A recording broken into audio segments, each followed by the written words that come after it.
How's it going, folks? But first, coffee and eating popcorn, kettle corn. So hopefully we can get some truth out here, right? There's something that the world doesn't know. Truth.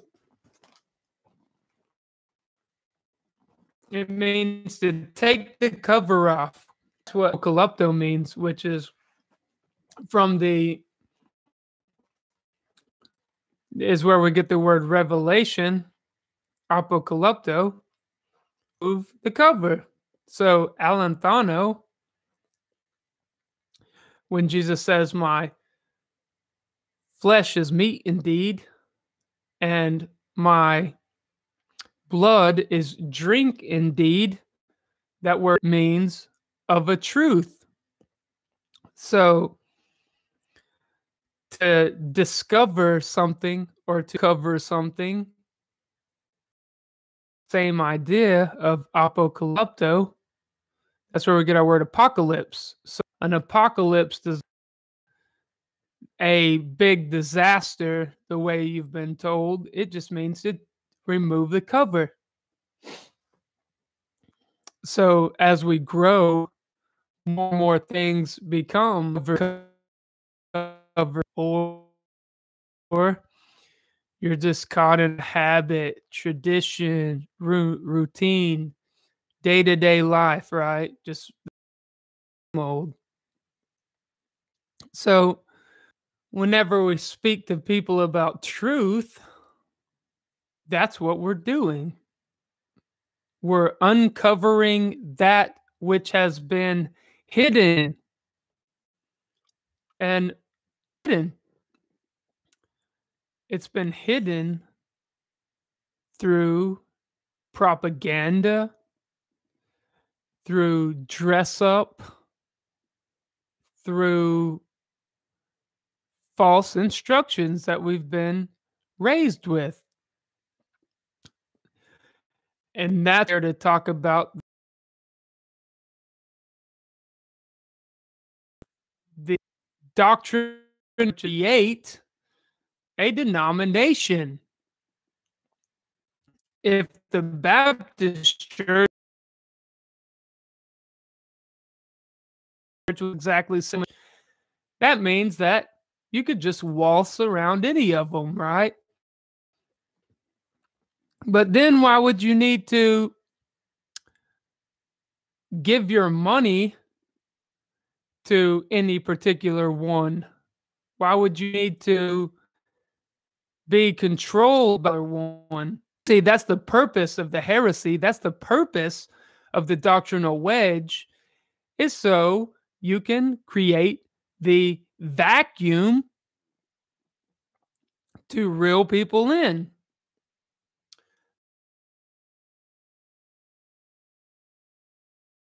Jesus, rather than you paying a different business at a worship service where they give the service of selling Jesus. That's what they think that they're doing. They think that they are capable of controlling God. If you could possibly tell me how my audio is. I don't know if my audio is horrible today. I've been having a lot of audio issues, so I'm wondering if it's actually coming through well.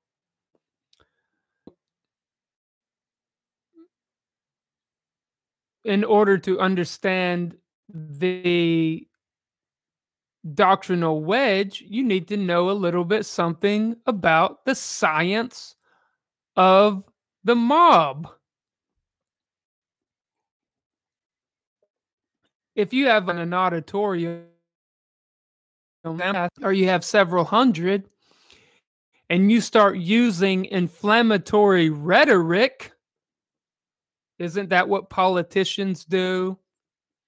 Isn't that what they do at a sporting event? You use inflammatory rhetoric, fight. People will worked up into such that they were going utterly insane. Start flopping around like a funky chicken, right?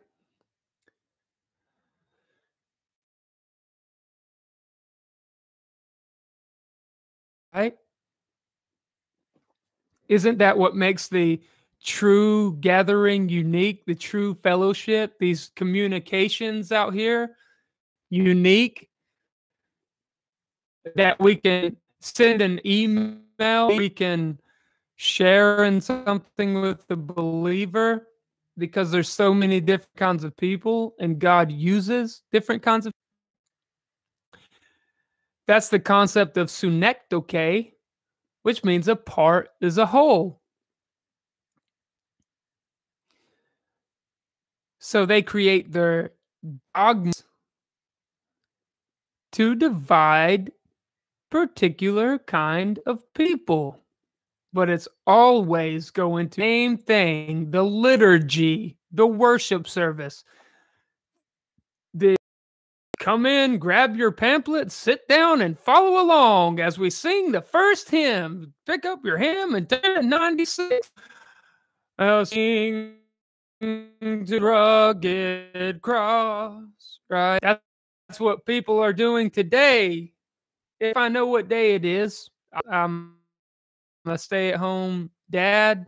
I watch kids, so sometimes I don't even know what day it is. I believe today is Sunday.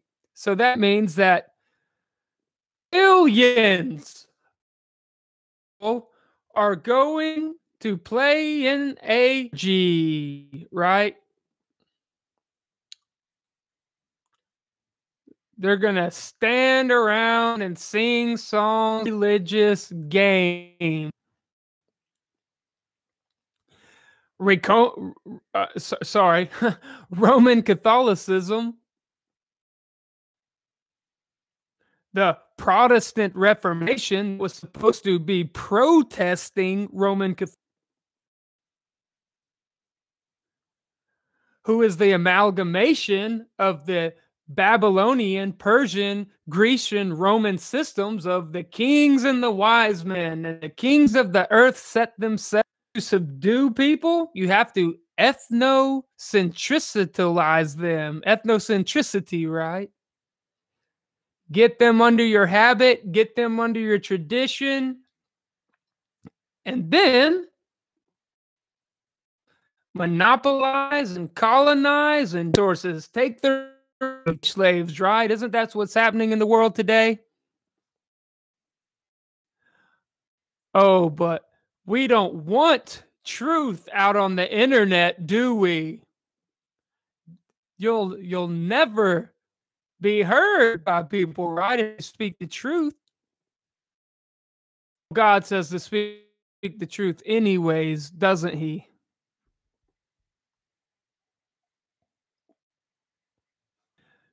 I'm being assisted by Rover here today.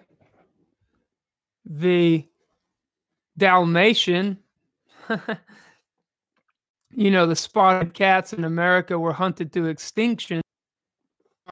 Spotted dog, they used to actually use the spotted fawn once they couldn't find any more spotted cats.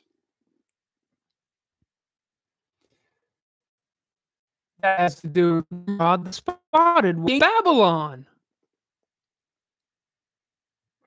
He is the one who found Babylon.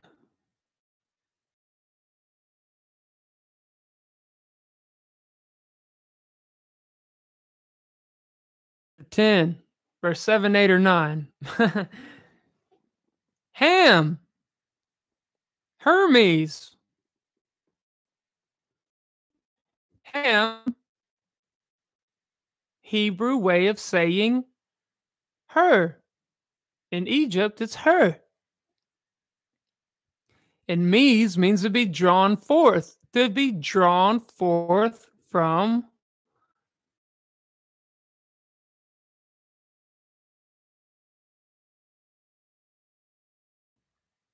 Nimrod, the spotted one. The sins are our spots, right? Our blots, our waywardness and missing the mark. Just I do him glory seeking, wanting the power, wanting the show, wanting the limelight, being sovereign, having your magus wire and your magistrates, your wise men.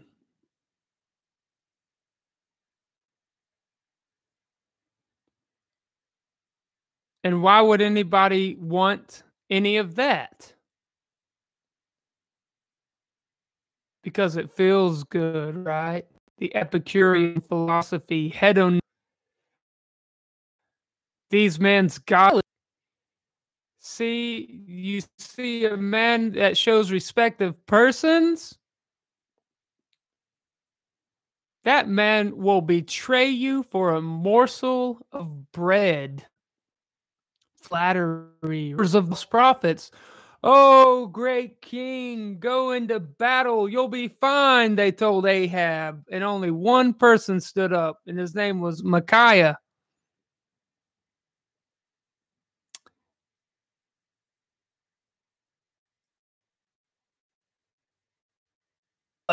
By Zedekiah, which was the name of one of the false prophets.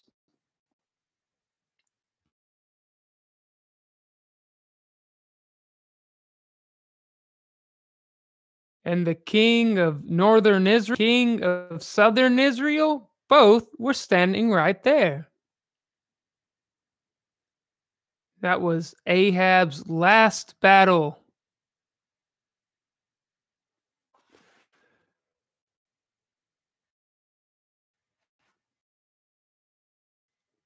And that's what these denominations teach us to do, right? Become small battle, the word of God to fight with?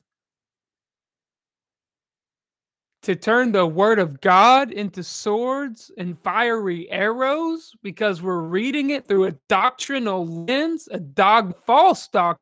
There is a true tradition in the scriptural context, but they false doctrines.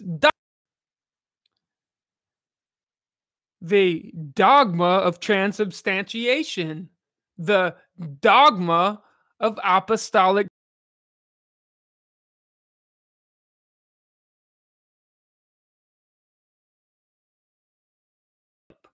The dogma of the Trinity. There's one that you should read, Isaiah chapter 43, 44, 45, 46, 47.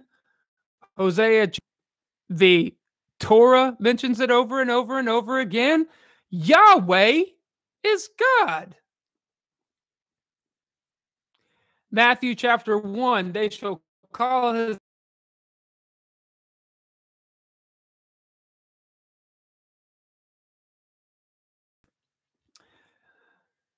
John chapter 18, verses 5 through 7. John chapter 8, verse 58. I am, Jesus says, to God, the self-existent one. That's what Yahweh means, self-existent. Jesus means Yahweh saves, the self-existent one saves. Christ, the anointed.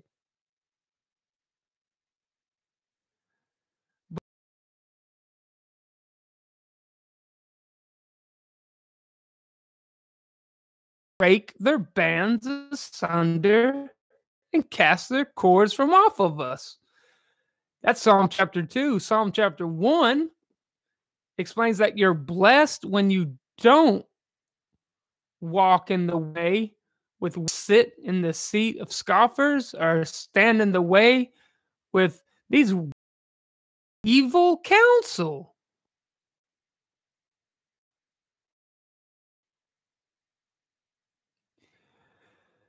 Money don't they? That's what 1 Timothy 6 says. Should I believe them or should I believe what Paul said, that it's all about money, school, the cult, teaching us to cut our hair and to shave and to do all of these little hands to be read according to how the commercialism, Merc is where Hermes, Mercury, Ham, to be drawn from this strange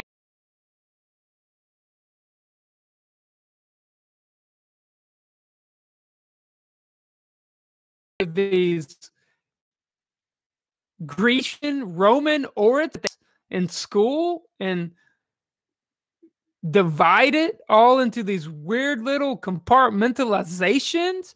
And then we have school teaching us to dress and talk and behave a certain way. And then we have church teaching us to speak, behave, and talk a certain way, and take away school and church, taking it away, and then business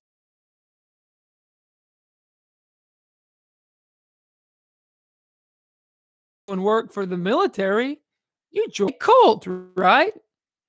But what do these denominations do who read their dogmas into the text of the Bible? Besides cordon you off, change your accent, give you a new academies, a new curriculum,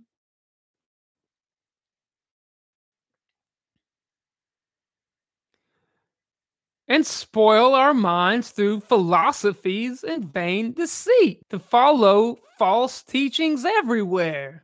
Never discover anything, never uncover anything, but just be